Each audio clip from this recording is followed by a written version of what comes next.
ಗಂಗಾಧರ ಪಡುಬಿದ್ರೆಯನ್ನ ಜನ ಗುರುತಿಸ್ತಿದ್ದದ್ದೇ ಅವನ ಕಲೆಯಿಂದ. ಆದರೆ ಅದರ ಬಗ್ಗೆನೇ ಮಮತಾಗೆ ಅಸಮಾಧಾನ ಇತ್ತು. ಅವಳು ಹಂಗಾಡೋದಕ್ಕೂ ಕಾರಣಗಳಿದ್ವು. ಆದರೆ ಅವನ್ನ ಗಂಡನ ಮನೆಯವರಿಗೆ ಅರ್ಥ ಮಾಡಿಸೋದು ಅವಳಿಗಾಗಲಿಲ್ಲ. ಅದೇ ರೀತಿ ಗಂಡನನ್ನ ಬದಲಿಸೋ ಪ್ರಯತ್ನದಲ್ಲೂ ಅವಳು ಸೋತ್ಲು. ಕೊನೆಗೆ ನಡೆದದ್ದೆಲ್ಲ ಬರೀ ರಾಜಿ ಪಂಚಾಯಿತಿಗಳೇ. ನಾವು ಪ್ರಜ್ಞಾದಲ್ಲಿರುವಾಗ ಅವರಿಗೆ ಮತ್ತು ಅವಳಿಗೆ ಕಾಂಟ್ಯಾಕ್ಟ್ ಆದದ್ದು.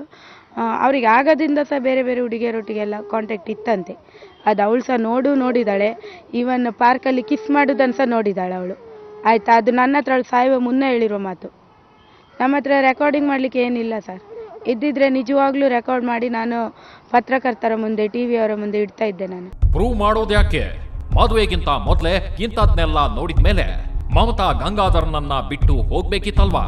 ಆದ್ರೆ ಆಕೆ ಯಾವತ್ತೂ ಆತನ ಜೊತೆ ಹಾಸಿಗೆ ಹಂಚಿಕೊಂಡು ಆವತ್ತೇ ಬದುಕಿದ್ರು ಅವನ ಜೊತೆಗೆ, ಸತ್ರು ಅವನ ಜೊತೆಗೆ ಅಂತ ನಿರ್ಧರಿಸ್ಬಿಟ್ಟಿದ್ಲು. ಹಂಗಾಗಿ ಎಲ್ಲ ಗೊತ್ತಿದ್ದು ತನ್ನ ಪ್ರೀತಿಯಿಂದಾನೇ ಗಂಗಾಧರನನ್ನ ದಾರಿ ತರ್ತೀನಿ ಅಂದ್ಕೊಂಡು ಮದುವೆ ಮಾಡ್ಕೊಂಡ್ಲು, ಸಂಸಾರನೂ ಮಾಡಿದ್ಲು. ಆದ್ರೆ ಆತ ಬದಲಾಗ್ಲಿಲ್ಲ ಅಂತಾಳೆ ಸೌಮ್ಯ. ನನ್ನ ಭಾವ ಇದ್ದಾರಲ್ಲ, ಅವಳ ಗಂಡ, ಅವರಿಗೆ ಬೇರೆ ಹೆಣ್ಣು ಮಕ್ಕಳೊಟ್ಟಿಗೆ ಅನೈತಿಕ ಸಂಬಂಧ ಇತ್ತು. ಆಮೇಲೆ ಅವರು ಮಾಲಾ ಅನ್ನೋ ಹುಡುಗಿಯನ್ನು ಮದುವೆ ಆಗುವ ಒಂದು ಮೂಮೆಂಟಲ್ಲಿ ಇದ್ರಂತೆ. ಅದು ನಮಗೆಲ್ಲ ತಿಳಿದು ಬಂದ ಸುದ್ದಿಯಾಗಿದೆ. ಇದೇ ವಿಷಯಕ್ಕೆ ಗಂಡ ಹೆಂಡತಿಯ ನಡುವೆ ಕಾದಾಟ ಶುರುವಾಗಿದೆ. ಗಂಗಾಧರ ಅಂಥವನಲ್ಲ, ಮಮತಾಗೆ ಅನುಮಾನ, ಆತನ ಮನೆಯವರು ಹೇಳ್ತಾರೆ. ಆದರೆ ಅದನ್ನ ನಂಬೋದಕ್ಕೆ ಮಮತಾಳ ಸೋದರಿಯರು ಸಿದ್ಧರಿಲ್ಲ.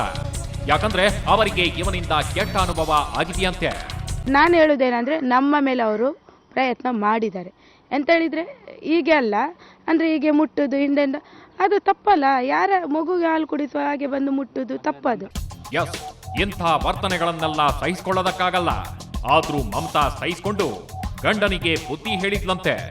ಏನೇ ಆದ್ರೂ ಗಂಗಾಧರ ಬದಲಾಗ್ಲಿಲ್ಲ ಅಂತ ಅವರಂತಾರೆ.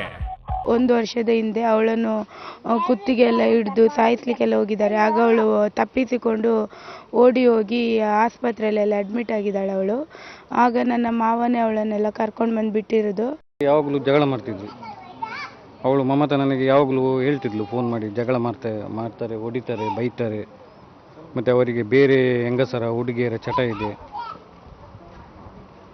ಹಾಗೆ ಒಂದು ಸರಿ ಅವಳಿಗೆ ಸರಿ ತಲೆಗೆ ಹೊಡೆದು ತಲೆ ಹೊಡೆದಾಕಿ ಸುರತ್ಕಲ್ ಪದ್ಮಾವತಿ ಆಸ್ಪತ್ರೆಯಲ್ಲಿ ಅಡ್ಮಿಟ್ ಆಗಿದ್ರು ಮಮತಾ.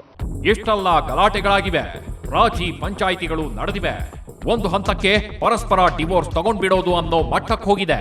ಆದ್ರೆ ಮಮತಾ ಅದಕ್ಕೆ ಒಪ್ಪಿರ್ಲಿಲ್ಲ. ಅವಳಿಗೆ ಗಂಡನನ್ನು ಬಿಡ್ಲಿಕ್ಕೆ ಇಷ್ಟ ಇಲ್ಲ. ಯಾಕಂದ್ರೆ ಅವಳು ಅನಾಥೆ, ನಾವು ಸಹ ಅನಾಥರು. ಯಾಕಂದ್ರೆ ಅವಳಿಗೆ ಅವಳ ಗಂಡನಿಂದ ಹಣ ಬರ್ತದೆ ಅನ್ನೋ ಉದ್ದೇಶದಿಂದ ಅಲ್ಲ ಅವಳು ಬಿಡುವುದಿಲ್ಲ ಹೇಳಿದ್ದು. ಅವಳು ಶುದ್ಧ. ಅವಳು ಏನು ಹೇಳಿದರೆ, ಲೈಫಲ್ಲಿ ಒಂದೇ ಮದುವೆ, ಒಂದೇ ಗಂಡ, ಸತ್ತರೆ ಗಂಡನಿಂದನೇ ಸಾಯುವ ಅಂತ ಒಂದು ಆಸೆ ಇಟ್ಕೊಂಡಿದ್ಲು ಅವಳು ಪಾಪ.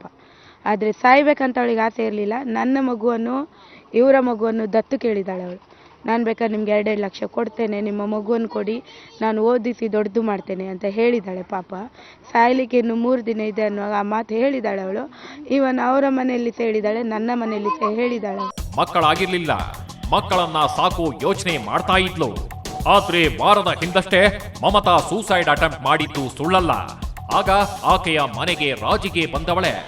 ಈಗ ಅವಳಿಗೆ ರಜೆ ಅಲ್ಲ, 1 ತಿಂಗಳು. ಈ ಟೈಮಲ್ಲಿ ಇವರ ಮನೆಗೆ ಹೋಗಿ 2 ದಿನ ಇದ್ದು ಪುನಃ ನಮ್ಮ ಮನೇಲಿ ಒಂದು 5-6 ದಿನ ಇದ್ಲು.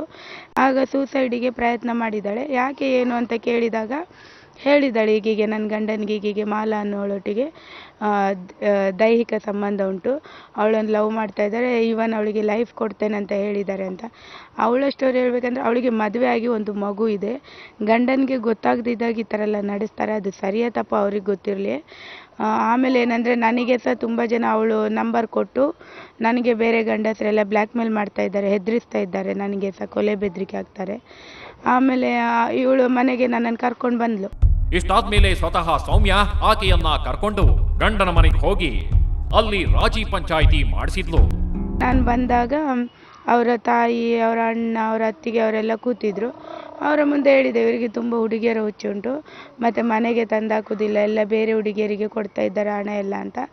ಅದಕ್ಕೆ ಅವರು ಹೇಳಿದರು ಇನ್ನೂ ಹಾಗೆ ಮಾಡೋದಿಲ್ಲ, ಸರಿ ಇರ್ತೇವೆ ಅಂತ ಹೇಳಿದ್ದಾರೆ. ಕೊನೆಗೆ ನನಗೆ ನಂಬಲಿಕ್ಕೆ ಆಗಲಿಲ್ಲ. ಆಮೇಲೆ ಮಮತನೊಟ್ಟಿಗೆ ಪೊಲೀಸ್ ಸ್ಟೇಷನ್ಗೆ ಸಹ ಹೋಗಿದ್ದೇವೆ ನಾವು. ಇಷ್ಟೆಲ್ಲ ಆದ್ಮೇಲೆ ಇಂಥ ಅನಾಹುತ ನಡಿಬಹುದು ಅಂತ ಅವ್ರು ಯಾರು ಎಣಿಸಿರಲಿಲ್ಲ. ಸ್ವತಃ ಗಂಗಾಧರನಿಗೂ ತೀರಾ ಕೊಲೆ ಮಾಡಿ ಜೈಲಿಗೆ ಹೋಗೋ ಪ್ರಸಂಗ ಬರಬಹುದು ಅನ್ನೋ ಕಲ್ಪನೆ ಇದ್ದಿರ್ಲಿಕ್ಕಿಲ್ಲ. ಗಂಡ ಹೆಂಡತಿಯ ಜಗಳ ತಾರಕಕ್ಕೇರಿ ಇಂಥ ಅವಘಡ ನಡೆದೋಗಿದೆ.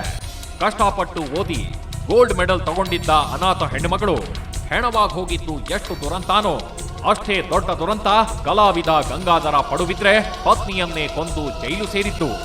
ಎಲ್ಲ ತಿಳಿದವರು ವಿದ್ಯಾವಂತರು ಅನ್ನಿಸ್ಕೊಂಡವರ ಸಂಸಾರದಲ್ಲೇ ಹೀಗಾಗ್ಬಿಟ್ರೆ ಉಳಿದವರ ಕಥೆ ಏನು? ನಿಜಕ್ಕೂ ಇದೊಂದು ದುರಂತ. ಮಮತಾ ಸ್ವತಃ ಲಾಯರ್ ಆಗಿದ್ದ ಹೆಣ್ಣುಮಗಳು, ಕಾನೂನು ಗೊತ್ತಿದ್ದವರು. ಹೊಂದಾಣಿಕೆ ಇಲ್ಲದಿದ್ದರೂ ಸಂಸಾರ ಮಾಡ್ತೀನಿ ಅಂತ ಹೋಗಿದ್ದು ಅವಳ ದಡ್ಡತನ. ಕೆಲವೊಂದು ಸಂದರ್ಭಗಳಲ್ಲಿ ಭಾವನೆಗಳಿಂದ ಬದುಕನ್ನು ಸಪರೇಟ್ ಮಾಡಿ ನೋಡಬೇಕಾಗತ್ತೆ. ಅದನ್ನು ಅರ್ಥ ಮಾಡ್ಕೊಳ್ಳದೆ ಹೋದರೆ ಸಂಸಾರದ ಜಂಜಾಟ ಜೀವ ತಗೊಳ್ಳೋ ಮಟ್ಟಕ್ಕೂ ಹೋಗಿಬಿಡಬಹುದು. ಸಂಬಂಧ, ಸಂಸಾರ, ಸಂಗಾತಿ ಎಲ್ಲವೂ ನಾವು ಬದುಕಿದ್ರೆ ಮಾತ್ರ ಅನ್ನೋದು ನಿಮಗೆ ನೆನಪಿರಲಿ. ಇದರೊಂದಿಗೆ ಇವತ್ತಿನ FIRನ ಮುಗಿಸ್ತಾ ಇದ್ದೀನಿ. ನೇರ, ದಿಟ್ಟ, ನಿರಂತರ ಸುದ್ದಿಗಾಗಿ ನೋಡ್ತಾ ಇರಿ ಸುವರ್ಣ ನ್ಯೂಸ್.